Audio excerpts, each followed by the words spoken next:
ರಾಜಧಾನಿ ಬೆಂಗಳೂರಲ್ಲಿ ಉದ್ವಿಗ್ನತೆ ಸೃಷ್ಟಿಸಿದ ಘಟನೆ ನಡೆದಿದೆ. ಮೆಜೆಸ್ಟಿಕ್ ಸಮೀಪ ಮಾಜಿ ಸಿಎಂ ಗುಂಡೂರಾವ್ ಪ್ರತಿಮೆ ಬಳಿ ಕಿಡಿಗೇಡಿ ಪಿಕಾಸಿ ಹಿಡಿದು ಹೈಡ್ರಾಮಾ ನಡೆಸಿದ್ದಾನೆ. ಮಧ್ಯಾಹ್ನ 1 ಗಂಟೆ ಸುಮಾರಿಗೆ ಪ್ರತಿಮೆ ಮೇಲೆ ಪಿಕಾಸಿಯಿಂದ ಹೊಡೆಯಲು ಕಿಡಿಗೇಡಿ ಯತ್ನಿಸಿದ್ದಾನೆ. ಮಾಹಿತಿ ಬರ್ತಾ ಇದ್ದಂತೆ ಸ್ಥಳಕ್ಕೆ ಧಾವಿಸಿದ ಉಪ್ಪಾರಪೇಟೆ ಪೊಲೀಸರು ವಶಕ್ಕೆ ಪಡೆದು ವಿಚಾರಣೆ ನಡೆಸಿದ್ದಾರೆ.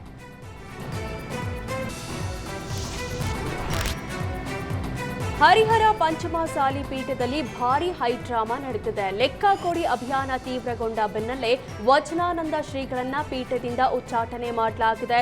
ಇಂದು ನಡೆಸಿದ ಸಭೆಯಲ್ಲಿ ಮಠದ 15 ಟ್ರಸ್ಟಿಗಳ ಪೈಕಿ 13 ಮಂದಿ ಭಾಗವಹಿಸಿ ನಿರ್ಣಯ ಕೈಗೊಂಡಿದ್ದಾರೆ.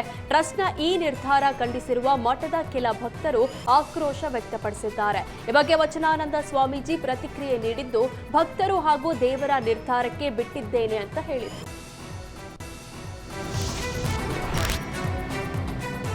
ಉಚ್ಚಾಟನೆ ಮಾಡಿದ ಟ್ರಸ್ಟಿಗಳ ವಿರುದ್ಧ ವಚನಾನಂದ ಶ್ರೀ ಆಕ್ರೋಶವನ್ನ ವ್ಯಕ್ತಪಡಿಸಿದ್ದಾರೆ. ಇದೊಂದು ದೊಡ್ಡ ಜೋಕ್. 12 ಜನಗಳಿಗೆ ಆ ಹಕ್ಕಿಲ್ಲ. ಈಗ ನಡೀತಾ ಇರೋದು ಲೆಕ್ಕ ಕೊಡಿ ಚಳುವಳಿ. ಅದನ್ನ ಡೈವರ್ಟ್ ಮಾಡೋದಕ್ಕೆ ಪೀಠಾಧಿಪತಿಯನ್ನೇ ಬದಲು ಮಾಡೋದಕ್ಕೆ ಹೊರಟಿದ್ದಾರೆ. ಲೆಕ್ಕ ಕೊಡೋದು ಬಿಟ್ಟು ವಾಮ ಮಾರ್ಗದಲ್ಲಿ ಹೋಗ್ತಾ ಇದ್ದಾರೆ ಅಂತ ವಚನಾನಂದ ಶ್ರೀ ಕಿಡಿಕಾರಿದ್ದಾರೆ.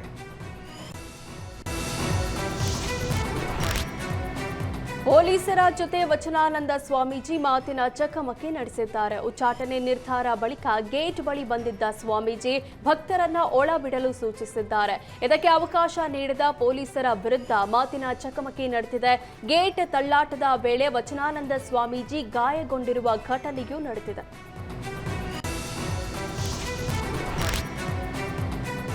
ಹರಿಹರ ವೀರಶೈವ ಲಿಂಗಾಯತ ಪಂಚಮಸಾಲಿ ಪೀಠದಲ್ಲಿ ಸ್ವಾಮೀಜಿ ಉಚ್ಚಾಟನೆ ಬೆನ್ನಲ್ಲೇ ಭಾರೀ ಉದ್ವಿಗ್ನತೆ ಉಂಟಾಗಿದೆ. ಉಚ್ಚಾಟನೆ ನಿರ್ಧಾರ ಪ್ರಕಟವಾದ ಬೆನ್ನಲ್ಲೇ ತಂಡೋಪತಂಡವಾಗಿ ಮಠಕ್ಕೆ ದೌಡಾಯಿಸಿದ ಭಕ್ತರು ಟ್ರಸ್ಟಿಗಳ ವಿರುದ್ಧ ತೀವ್ರ ಆಕ್ರೋಶವನ್ನು ಹೊರಹಾಕಿದ್ದಾರೆ. ಈ ನಡುವೆ ಟ್ರಸ್ಟಿಗಳ ಭೇಟಿ ಬಳಿಕ ಮಠದ ಆವರಣದಲ್ಲಿ ಶ್ರೀಗಳ ಪರ ಸ್ವಚ್ಛತಾ ಕಾರ್ಯ ನಡೆಸಿದ ಭಕ್ತರು ಹರಣ ಮತ್ತು ಮಹಾಂತ ಗದ್ದುಗೆಗೆ ಪೂಜೆಯನ್ನು ಸಲ್ಲಿಸಿದ್ದಾರೆ. ವೀರಶೈವ ಲಿಂಗಾಯತ ಪಂಚಮಸಾಲಿ ಪೀಠದಿಂದ ವಚನಾನಂದ ಶ್ರೀ ಪದಚ್ಯುತಿಗೊಳಿಸಲಾಗಿದೆ. ಈ ಕುರಿತು ಸಭೆ ನಡೆಸಿ ನಿರ್ಧಾರ ಕೈಗೊಂಡಿರುವ ಟ್ರಸ್ಟಿಗಳು ಬೇಗಿ ಭದ್ರತೆಯ ನಡುವೆ ಮಠದಿಂದ ತೆರಳಿದ್ದಾರೆ. ಬಿಸಿ ಉಮಾಪತಿ ನೇತೃತ್ವದಲ್ಲಿ ಟ್ರಸ್ಟಿಗಳು ಶಾಲಾ ವಾಹನದಲ್ಲಿ ತೆರಳಿದ್ದು, ಈ ವೇಳೆ ಮಠದ ಪ್ರವೇಶ ದ್ವಾರ ಬಳಿ ನೆರೆದಿದ್ದ ಭಕ್ತರು ಟ್ರಸ್ಟಿಗಳ ವಿರುದ್ಧ ಧಿಕ್ಕಾರ ಕೂಗಿ ಆಕ್ರೋಶ ವ್ಯಕ್ತಪಡಿಸಿದ್ರು. ಪರಿಸ್ಥಿತಿ ಉದ್ವಿಗ್ನವಾಗಿರುವ ಹಿನ್ನೆಲೆ ಮಠದ 2 ಕಿಲೋಮೀಟರ್ ವ್ಯಾಪ್ತಿಯಲ್ಲಿ ನಿಷೇಧಾಜ್ಞೆ ಜಾರಿಗೊಳಿಸಲಾಗಿದೆ.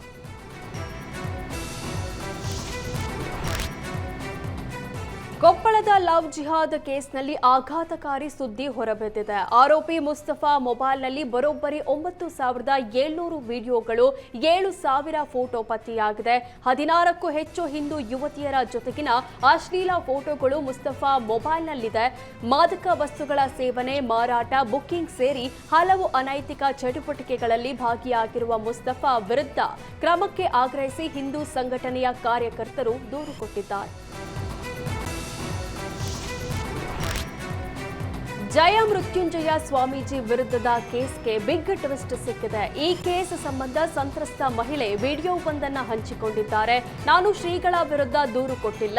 ನನ್ನ ಮತ್ತು ಸ್ವಾಮೀಜಿ ಮೇಲಿರುವ ಆರೋಪಗಳೆಲ್ಲವೂ ಸುಳ್ಳು. ನನ್ನ ಹೆಸರಲ್ಲಿ ಯಾರೋ ದುಷ್ಕರ್ಮಿಗಳು ಅಪಪ್ರಚಾರ ಮಾಡಿದ್ದಾರೆ. ನನ್ನ ಹೆಸರಲ್ಲಿ ದೂರು ಕೊಟ್ಟಿದ್ದಾರೆ. ಆದರೆ ನಾನು ದೂರು ನೀಡಿಲ್ಲ. ಟಿವಿಯಲ್ಲಿ ನೋಡಿದಾಗಲೇ ನನಗೆ ಈ ವಿಚಾರ ಗೊತ್ತಾಗಿತ್ತು. ನನ್ನ ಮೇಲೆ ಯಾವುದೇ ತರದ ಲೈಂಗಿಕ ದೌರ್ಜನ್ಯ ಆಗಿಲ್ಲ. ಶ್ರೀಗಳು ತನ್ನ ಜೊತೆಗೆ ಯಾವುದೇ ಅಸಭ್ಯ ವರ್ತನೆ ಮಾಡಿಲ್ಲ ಅಂದಿದ್ದಾರೆ. ನಾನು ಈಗ ಶ್ರೀಗಳ ಬಳಿ ಹಣಕ್ಕೆ ಡಿಮ್ಯಾಂಡ್ ಮಾಡಿಲ್ಲ. ಹಣ ಕೇಳುವ ಪರಿಸ್ಥಿತಿ ನಮಗೆ ಬಂದಿಲ್ಲ. ನಮ್ಮಿಬ್ಬರ ನಡುವೆ ಇರೋದು ಕೇವಲ ಭಕ್ತೆ ಹಾಗೂ ಗುರುವಿನ ಸಂಬಂಧ ಅಷ್ಟೇ ಅಂತ ಹೇಳಿರುವ ಮಹಿಳೆ 4 ದಿನದಲ್ಲಿ ಬಂದು ಎಲ್ಲವನ್ನ ವಿವರವಾಗಿ ಹೇಳ್ತೇನೆ ಅಂತ ವಿಡಿಯೋದಲ್ಲಿ ತಿಳಿಸಿದ್ದಾರೆ. ಉಡುಪಿ ಜಿಲ್ಲೆಯಲ್ಲಿ ಉರಿ ಬಿಸಿಲು ಮುಂದುವರೆದಿದ್ದು, ಹವಾಮಾನ ಇಲಾಖೆ 4 ದಿನಗಳ ಕಾಲ ಯೆಲ್ಲೋ ಅಲರ್ಟ್ ಘೋಷಿಸಿದೆ. 33ರಿಂದ 34 ಡಿಗ್ರಿ ಸೆಲ್ಸಿಯಸ್ ಉಷ್ಣಾಂಶದಿಂದ ಜನ ತತ್ತರಿಸಿದ್ದಾರೆ. ಈ ನಡುವೆ ನಾಗರಿಕರಿಗೆ ಜಿಲ್ಲಾಡಳಿತ ಮುನ್ನೆಚ್ಚರಿಕಾ ಕ್ರಮಗಳನ್ನು ಅನುಸರಿಸಲು ಮನವಿ ಮಾಡಿದೆ. ಮಧ್ಯಾಹ್ನ 11 ಗಂಟೆಯಿಂದ ಸಂಜೆ 4 ಗಂಟೆವರೆಗೆ ಅನಗತ್ಯವಾಗಿ ಹೊರಗೆ ಹೋಗಬಾರದು ಅಂತ ಜಿಲ್ಲಾಡಳಿತ ಸೂಚಿಸಿದೆ. ಹಿರಿಯರು, ಗರ್ಭಿಣಿಯರು ಮತ್ತು ಮಕ್ಕಳಿಗೆ ವಿಶೇಷ ಎಚ್ಚರಿಕೆ ನೀಡಲಾಗಿದ್ದು, ನಿರ್ಜಲೀಕರಣ ಆರೋಗ್ಯದಲ್ಲಿ ಸಮಸ್ಯೆಗಳು ಕಾಣಿಸಿಕೊಳ್ಳುವ ಸಾಧ್ಯತೆ ಇದೆ ಅಂತ ವೈದ್ಯರು ಎಚ್ಚರಿಸಿದ್ದಾರೆ. ಸಾಕಷ್ಟು ಪ್ರಮಾಣದಲ್ಲಿ ನೀರು ಕುಡಿಯುವುದು, ಬಿಸಿಲಿಂದ ಅಂತರ ಕಾಯ್ದುಕೊಳ್ಳುವ ಬಗ್ಗೆ ಎಚ್ಚರಿಸಿದ್ದಾರೆ. ಜೆಡಿಎಸ್ ರಾಜ್ಯಾಧ್ಯಕ್ಷ ಎಚ್.ಡಿ. ಕುಮಾರಸ್ವಾಮಿ ರಾಜಕೀಯ ನಡೆ ಮೈಸೂರು ಜಿಲ್ಲೆಯ ಕಾರ್ಯಕರ್ತರಲ್ಲಿ ಗೊಂದಲಕ್ಕೆ ಕಾರಣ ಆಗಿದೆ. ಶಾಸಕ ಜಿಟಿ ದೇವೇಗೌಡರೊಂದಿಗೆ ಅಂತರ ಮುಂದುವರೆಸಿರುವ ಕುಮಾರಸ್ವಾಮಿ ಮತ್ತೊಂದೆಡೆ ಅವರ ಪುತ್ರ ಜಿಡಿ ಹರೀಶ್ ಗೌಡ ಮನೆಗೆ ಭೇಟಿ ನೀಡಿರುವುದು ಕುತೂಹಲಕ್ಕೆ ಕಾರಣ ಆಗಿದೆ. ಮೈಸೂರಿಗೆ ಭೇಟಿ ನೀಡಿದ್ದ ಕುಮಾರಸ್ವಾಮಿ ಪತ್ನಿ ಅನಿತಾ ಕುಮಾರಸ್ವಾಮಿ ಅವರೊಂದಿಗೆ ಹರೀಶ್ ಗೌಡ ನಿವಾಸಕ್ಕೆ ತೆರಳಿ ಮಾತುಕತೆ ನಡೆಸಿದ್ದಾರೆ. ತಂದೆ ಜಿಟಿ ದೇವೇಗೌಡರಿಂದ ದೂರವಾಗಿರುವ ಹರೀಶ್ ಗೌಡರೊಂದಿಗೆ ಕುಮಾರಸ್ವಾಮಿ ಹತ್ತಿರವಾಗ್ತಾ ಇರೋದು ಪಕ್ಷದ ಒಳ ರಾಜಕೀಯದಲ್ಲಿ ಹೊಸ ಸಮೀಕರಣಗಳಿಗೆ ದಾರಿ ಮಾಡಿಕೊಟ್ಟಿದೆ. ಯುವಕನನ್ನ ಅಪಹರಿಸಿ ಬಲವಂತವಾಗಿ ಲಿಂಗ ಬದಲಾವಣೆಗೆ ಯತ್ನಿಸಿರುವ ಕರಾಳ ಘಟನೆ ಮೈಸೂರಲ್ಲಿ ನಡೆದಿದೆ. ನಂಜನಗೂಡಿನ ತ್ಯಾಗರಾಜ ಕಾಲೋನಿಯ ಯುವಕ ಅನಿಲ್ ಕುಮಾರ್ ಸಂತ್ರಸ್ತ ಯುವಕ, ಮಂಗಳೂರು ಮೂಲದ ಅನಿತಾ ಆರೋಪಿತ ಮಂಗಳಮುಖಿ. ಮೈಸೂರು ಬಸ್ ನಿಲ್ದಾಣದ ಬಳಿ 4 ತಿಂಗಳ ಹಿಂದೆ ಬಸ್ಗಾಗಿ ಅನಿಲ್ ಕಾಯ್ತಿದ್ದಾಗ ಅನಿತಾ ಆ್ಯಂಡ್ ಗ್ಯಾಂಗ್ ಮತ್ತು ಬರುವಂತೆ ಮಾಡಿ ಅಪಹರಿಸಿ ಮಂಗಳೂರಿಗೆ ಕರೆದೊಯ್ದಿದ್ದಾರೆ. ಆ ಬಳಿಕ ಸೀರೆ, ನೈಟಿ, ಕಿವಿಗೆ ಓಲೆ, ಮೂಗಿಗೆ ಬಟ್ಟು ಹಾಕಿ ಮಂಗಳಮುಖಿಯನ್ನಾಗಿಸಿ ಹಣ ಸಂಗ್ರಹಿಸಿದ್ದಾರೆ. ಮಂಗಳೂರು ಸೇರಿದಂತೆ ಕೇರಳ ಭಾಗಗಳಿಗೆ ಕಳುಹಿಸಿ ಲೈಂಗಿಕ ಕ್ರಿಯೆಗೂ ಬಳಸಿ ಹಣ ವಸೂಲಿ ಮಾಡಿದ್ದಾರೆ. ಆಧಾರ್ ಕಾರ್ಡ್ನಲ್ಲಿ ಅನಿಲ್ ಲಿಂಗವನ್ನ ಮಂಗಳಮುಖಿ ಅಂತ ನಮೂದಿಸಿದ ಈ ಗ್ಯಾಂಗ್ ಸಮಾಜ ಕಲ್ಯಾಣ ಇಲಾಖೆಯಿಂದಲೂ ಅಧಿಕೃತ ಪ್ರಮಾಣ ಪತ್ರ ಕೊಡಿಸಿದೆ. ಬಳಿಕ ಮುಂಬೈಗೆ ಕರೆದೊಯ್ದು ಶಸ್ತ್ರಚಿಕಿತ್ಸೆ ಮೂಲಕ ಶಾಶ್ವತವಾಗಿ ಲಿಂಗ ಪರಿವರ್ತಿಸಲು ಸ್ಕೆಚ್ ಹಾಕಿದ್ರು. ಈ ಮಾಹಿತಿ ಅರಿತ ಅನಿಲ್ ಮಂಗಳಮುಖಿಯರ ಗ್ಯಾಂಗ್ನ ಕಣ್ತಪ್ಪಿಸಿ ಎಸ್ಕೇಪ್ ಆಗಿದ್ದ. ಯುವಕ ನ್ಯಾಯಕ್ಕಾಗಿ ಮೈಸೂರಿನ ಲಷ್ಕರ್ ಠಾಣೆಗೆ ದೂರು ನೀಡಿದ್ದಾಗ ಕರಾಳ ದಂಧೆ ಬಯಲಾಗಿದೆ. ಕೊಪ್ಪಳದ ಲವ್ ಜಿಹಾದ್ ಪ್ರಕರಣಕ್ಕೀಗ ಹೊಸ ಟ್ವಿಸ್ಟ್ ಸಿಕ್ಕಿದೆ. ಹಿಂದೂ ಸಂಘಟನೆಗಳು ದೂರು ನೀಡಿದ ಬೆನ್ನಲ್ಲೇ ಮುಸ್ತಫಾಗೆ ಪ್ರೀತಿಸ್ತಾ ಇದ್ದ ಯುವತಿಯಿಂದಲೂ ದೂರು ದಾಖಲಾಗಿದೆ. ಕೊಪ್ಪಳ ನಗರ ಠಾಣೆಗೆ ಆಗಮಿಸಿದ ಯುವತಿ ತನ್ನ ಮೊಬೈಲ್ ಕಸಿದುಕೊಂಡ ಯುವಕರ ವಿರುದ್ಧ ದೂರನ್ನು ದಾಖಲಿಸಿದ್ದಾರೆ. ಮೆಡಿಕಲ್ ಕಾಲೇಜ್ ವಾಟರ್ ಟ್ಯಾಂಕ್ ಬಳಿ ಊಟ ಮಾಡ್ತಾ ಇದ್ದ ವೇಳೆ ಸ್ಥಳಕ್ಕೆ ಬಂದ 8 ರಿಂದ 10 ಜನ ಅಪರಿಚಿತ ಹುಡುಗರು ಮುಸ್ತಫಾಗೆ ಜೀವ ಬೆದರಿಕೆ ಹಾಕಿ ಆತನ ಬಳಿ ಇದ್ದ 2 ಮೊಬೈಲ್ ನೋಡಿ ಕೊಡ್ತೀವಿ ಅಂತ ಪಡ್ಕೊಂಡು ವಾಪಸ್ ಕೊಟ್ಟಿಲ್ಲ. ಹೀಗಾಗಿ ಅವರ ವಿರುದ್ಧ ಸೂಕ್ತ ಕ್ರಮ ಕೈಗೊಳ್ಳಬೇಕು ಅಂತ ದೂರಿನಲ್ಲಿ ಉಲ್ಲೇಖಿಸಿದ್ದಾರೆ.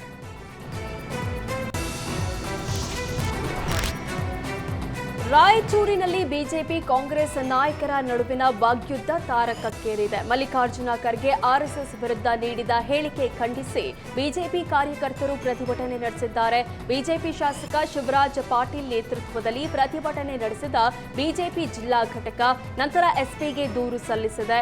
ಈ ಬೆನ್ನಲ್ಲೇ ಕಾಂಗ್ರೆಸ್ ಎಂಎಲ್ಸಿ ವಸಂತ್ ಕುಮಾರ್ ಮಲ್ಲಿಕಾರ್ಜುನ್ ಹೇಳಿಕೆ ಬೆಂಬಲಿಸಿ ಬಿಜೆಪಿ ಆರ್ಎಸ್ಎಸ್ ವಿರುದ್ಧ ತೀವ್ರ ವಾಗ್ದಾಳಿ ನಡೆಸಿದ್ರೆ, ಇತ್ತ ಬಿಜೆಪಿ ಜಿಲ್ಲಾಧ್ಯಕ್ಷ ವೀರನಗೌಡ ವಸಂತ್ ಕುಮಾರ್ ವೈಯಕ್ತಿಕ ಲಾಭಕ್ಕಾಗಿ ಇಂತಹ ಹೇಳಿಕೆ ನೀಡುತ್ತಿದ್ದಾರೆ ಅಂತ ಟಕ್ಕರ್ ಕೊಟ್ಟಿದ್ದಾರೆ. ಈ ಆರೋಪ ಪ್ರತ್ಯಾರೋಪಗಳು ರಾಯಚೂರಿನಲ್ಲಿ ರಾಜಕೀಯ ವಾತಾವರಣ ಮತ್ತಷ್ಟು ಕಾವೇರಿಸಿದೆ.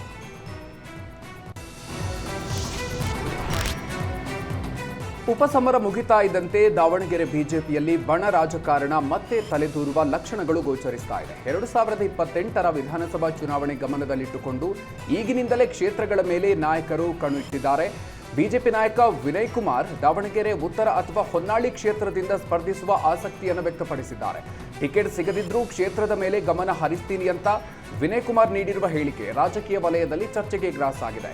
ಈ ಬಗ್ಗೆ ಮಾಜಿ ಸಚಿವ ಎಂಪಿ ರೇಣುಕಾಚಾರ್ಯ ತೀವ್ರ ಆಕ್ರೋಶವನ್ನು ವ್ಯಕ್ತಪಡಿಸಿದ್ದಾರೆ. ಯಾವ ಪಕ್ಷದಿಂದ ವಿನಯ್ ಕುಮಾರ್ ಸ್ಪರ್ಧಿಸುತ್ತಾರೆ ಅನ್ನೋದನ್ನು ಸ್ಪಷ್ಟಪಡಿಸಬೇಕು ಅಂತ ಹೇಳಿದ್ದಾರೆ. ಪಕ್ಷೇತರ ಅಭ್ಯರ್ಥಿಯಾಗಿ ಸ್ಪರ್ಧಿಸಿದ್ರೂ ಯಾವುದೇ ಅಭ್ಯಂತರ ಇಲ್ಲ ಎಂದಿರುವ ರೇಣುಕಾಚಾರ್ಯ ಹೊನ್ನಾಳಿ ಕ್ಷೇತ್ರದಿಂದ ತಾನೇ ಸ್ಪರ್ಧಿಸೋದಾಗಿ ಸ್ಪಷ್ಟಪಡಿಸಿದ್ದಾರೆ. ದಾವಣಗೆರೆ ಉತ್ತರ ಕ್ಷೇತ್ರದಲ್ಲಿ ಲೋಕಿಕೆರೆ ನಾಗರಾಜ್ ಸೇರಿದಂತೆ ಹಲವು ಸಮರ್ಥ ಅಭ್ಯರ್ಥಿಗಳು ಇದ್ದಾರೆ. ಹೊರ ಜಿಲ್ಲೆಯಿಂದ ಬಂದ ಕೆಲ ನಾಯಕರು ಗೊಂದಲ ಸೃಷ್ಟಿಸುವ ಪ್ರಯತ್ನಗಳನ್ನು ಸಹಿಸೋದಿಕ್ಕಾಗೋದಿಲ್ಲ ಅಂತ ಎಚ್ಚರಿಕೆ ಕೊಟ್ಟಿದ್ದಾರೆ.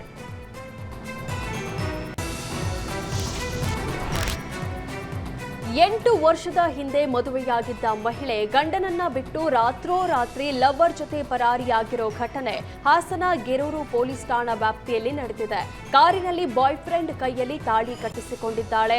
8 ವರ್ಷಗಳ ಹಿಂದೆ ಪ್ರಕಾಶ್ ಮತ್ತು ಹರ್ಷಿತಾ ದಂಪತಿ ಮದುವೆಯಾಗಿದ್ರು. ಇತ್ತೀಚೆಗೆ ದಂಪತಿಗಳ ನಡುವೆ ಕಲಹ ಉಂಟಾಗಿ ಪೊಲೀಸ್ ಠಾಣೆಯಲ್ಲಿ ಮಾತುಕತೆ ನಡೆಸಿದ್ರು. ಗಂಡನ ಜೊತೆ ಹೋಗೋದಿಲ್ಲ ಅಂತ ಹಠ ಹಿಡಿದಿದ್ಲು. ಈ ಹಿನ್ನೆಲೆ ಹರ್ಷಿತಾಳನ್ನ ಮಹಿಳಾ ಸಾಂತ್ವನ ಕೇಂದ್ರಕ್ಕೆ ಕಳಿಸಲಾಗಿತ್ತು.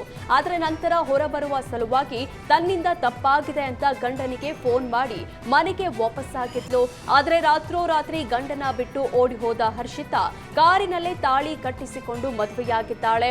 ಇದಕ್ಕೂ ಮೊದಲು ಗಂಡನಿಗೆ ಕರೆ ಮಾಡಿ ನಾನು ಬೆಂಗಳೂರಲ್ಲಿ ಇದ್ದೇನೆ, ನನ್ನನ್ನ ಬಿಡಿ, ಮಗುವನ್ನ ನೀವೇ ನೋಡಿಕೊಳ್ಳಿ ಅಂತ ಹೇಳಿದ್ದಲ್ಲದೆ ಒತ್ತಡ ಹಾಕಿದ್ರೆ ಆತ್ಮಹತ್ಯೆ ಮಾಡಿಕೊಳ್ಳೋದಾಗಿ ಬೆದರಿಕೆ ಹಾಕಿದ್ದಾಳಂತ. ಬೆಕ್ಕಿನ ವಿಚಾರಕ್ಕೆ ಎರಡು ಮನೆಯವರ ನಡುವೆ ಮಾರಾಮಾರಿ ನಡೆದಿರುವ ಘಟನೆ ಬೆಂಗಳೂರಿನಲ್ಲಿ ನಡೆದಿದೆ. ಈ ಗಲಾಟೆಯನ್ನ ಪೊಲೀಸರು ಮಧ್ಯ ಪ್ರವೇಶಿಸಿ ಶಮನಗೊಳಿಸಿದ್ದಾರೆ. ಒಂದು ಮನೆಯಲ್ಲಿ ಗಂಡು ಬೆಕ್ಕು, ಮತ್ತೊಂದು ಮನೆಯಲ್ಲಿ ಹೆಣ್ಣು ಬೆಕ್ಕಿತ್ತು. ಇತ್ತೀಚೆಗೆ ಹೆಣ್ಣು ಬೆಕ್ಕು 4 ಮರಿಗಳನ್ನು ಹಾಕಿದೆ ವಿವಾದಕ್ಕೆ ಕಾರಣ ಆಗಿದೆ. ಹೆಣ್ಣು ಬೆಕ್ಕಿನ ಮನೆಯವರು ತಮ್ಮ ಬೆಕ್ಕು ಗರ್ಭಧರಿಸೋದಕ್ಕೆ ಗಂಡು ಬೆಕ್ಕು ಕಾರಣ ಅಂತ ಆರೋಪಿಸಿ ಆಕ್ರೋಶವನ್ನು ವ್ಯಕ್ತಪಡಿಸಿದ್ದಾರೆ. ಈ ಹಿನ್ನೆಲೆಯಲ್ಲಿ 4 ಮರಿಗಳನ್ನು ಗಂಡು ಬೆಕ್ಕು ಇರುವ ಮನೆಯವರ ಬಳಿ ತಂದು ಬಿಟ್ಟಿದ್ದಾರೆ. ಈ ವೇಳೆ ಎರಡು ಮನೆಯವರ ನಡುವೆ ತೀವ್ರ ಮಾತಿನ ಚಕಮಕಿ ನಡೆದಿದೆ. ಸ್ಥಳೀಯರು ತಕ್ಷಣ 112ಗೆ ಕರೆ ಮಾಡಿ ಮಾಹಿತಿಯನ್ನು ಕೊಟ್ಟಿದ್ದಾರೆ. ಕೂಡಲೇ ಸ್ಥಳಕ್ಕೆ ಆಗಮಿಸಿದ ಪೊಲೀಸರು ಎರಡು ಮನೆಯವರನ್ನ ಸಮಾಧಾನಪಡಿಸಿ ಮನೆಗಳಿಗೆ ಕಳಿಸಿದ್ದಾರೆ. ಹಣಕ್ಕಾಗಿ ಸ್ನೇಹಿತನನ್ನೇ ಅಪಹರಿಸಿದ ಪ್ರತಿಷ್ಠಿತ ಕಾಲೇಜಿನ 4 ವಿದ್ಯಾರ್ಥಿಗಳನ್ನ ಮಡಿವಾಳ ಪೊಲೀಸರು ಬಂಧಿಸಿದ್ದಾರೆ. ಆದಿತ್ಯ ಭೋಸಲೆ, ಶೌರ್ಯ ಅಗರ್ವಾಲ್, ಸೈಯದ್ ಮೊಹಮ್ಮದ್ ಬಿಲಾಲ್, ನಿಕುಂಜ್ ಬಂಧಿತರು. ಕೃತ್ಯಕ್ಕೆ ಬಳಸಿದ್ದ ಕಾರು ಹಾಗೂ ಚಾಕುವನ್ನು ವಶಕ್ಕೆ ಪಡೆದುಕೊಳ್ಳಲಾಗಿದೆ. ಪ್ರಥಮ ವರ್ಷದ ಪದವಿ ವ್ಯಾಸಂಗ ಮಾಡ್ತಾ ಇದ್ದ ಒಡಿಶಾ ಮೂಲದ ವೃಷಭ್ ಮೊಹಂತಿ ಬಿಟಿಎಂ ಲೇಔಟ್ನ ಹಾಸ್ಟೆಲ್ನಲ್ಲಿ ವಾಸವಿದ್ರು. ಹಣಕ್ಕಾಗಿ ಆತನನ್ನು ಅಪಹರಿಸೋದಕ್ಕೆ ಸಂಚು ರೂಪಿಸಿದ ಆರೋಪಿಗಳು ಏಪ್ರಿಲ್ 11ರಂದು ರಾತ್ರಿ ಹಾಸ್ಟೆಲ್ ಬಳಿ ಆರೋಪಿಗಳು ವೃಷಭ್ನನ್ನ ಕಾರ್ನಲ್ಲಿ ಅಪಹರಿಸಿ ಕರ್ಕೊಂಡು ಹೋಗಿದ್ದಾರೆ. ನಂತರ ಜಯನಗರದಲ್ಲಿರುವ ಸೈಯದ್ ಬಿಲಾಲ್ ಮನೆಯಲ್ಲಿ ಇರಿಸಿ ಹಲ್ಲೆಯನ್ನ ನಡೆಸಿದ್ದಾರೆ. ಬಳಿಕ ಲಕ್ಷಾಂತರ ರೂಪಾಯಿ ಹಣಕ್ಕೆ ಬೇಡಿಕೆಯನ್ನಿಟ್ಟಿದ್ರು. ಮತ್ತೊಂದೆಡೆ ಹಾಸ್ಟೆಲ್ನ ಇತರೆ ವಿದ್ಯಾರ್ಥಿಗಳು ಸ್ನೇಹಿತನ ಅಪಹರಣ ಕಂಡು ಪೊಲೀಸ್ ಸಹಾಯವಾಣಿಗೆ ಕರೆ ಮಾಡಿ ಮಾಹಿತಿಯನ್ನು ಕೊಟ್ಟಿದ್ದಾರೆ. ಮಾಹಿತಿ ಆಧರಿಸಿ ಕ್ಷಿಪ್ರ ಕಾರ್ಯಾಚರಣೆ ನಡೆಸಿದ ಮಡಿವಾಳ ಪೊಲೀಸರು ಮೊಬೈಲ್ ಲೊಕೇಶನ್ ಆಧರಿಸಿ ವಿದ್ಯಾರ್ಥಿಯನ್ನ ರಕ್ಷಣೆ ಮಾಡಿದ್ದಾರೆ.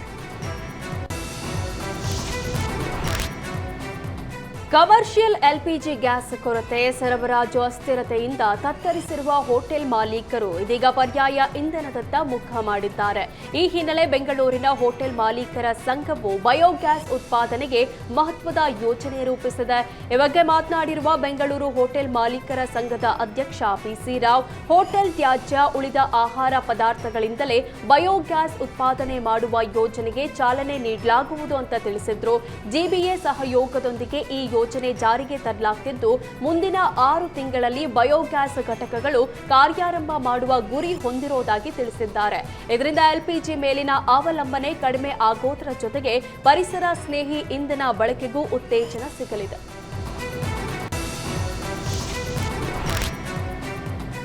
ನಟಿ ರಮ್ಯಾ ವಿರುದ್ಧ ಸಾಮಾಜಿಕ ಜಾಲತಾಣಗಳಲ್ಲಿ ಅಶ್ಲೀಲ ಕಾಮೆಂಟ್ ಹಾಕಿದ ಪ್ರಕರಣಕ್ಕೆ ಸಂಬಂಧಪಟ್ಟಂತೆ ಉಳಿದ ಆರೋಪಿಗಳ ಪತ್ತೆಗೆ ಸಿಸಿಬಿ ಪೊಲೀಸರು ಮತ್ತೆ ಕಾರ್ಯಾಚರಣೆ ಆರಂಭಿಸಿದ್ದಾರೆ. ಒಟ್ಟು 43 ಆರೋಪಿಗಳ ವಿರುದ್ಧ ದೂರು ದಾಖಲಿಸಿದ್ದ ಸಿಸಿಬಿ 14 ಆರೋಪಿಗಳನ್ನು ಬಂಧಿಸಿ ಚಾರ್ಜ್ ಶೀಟ್ ಸಲ್ಲಿಸಿದೆ.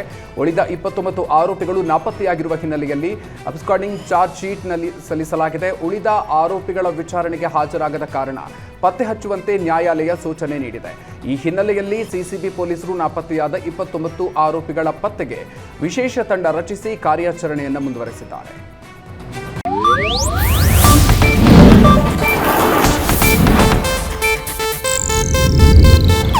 ಇದು ಏಷ್ಯಾನೆಟ್ ನ್ಯೂಸ್ ನೆಟ್ವರ್ಕ್ ಪ್ರಸ್ತುತಿ.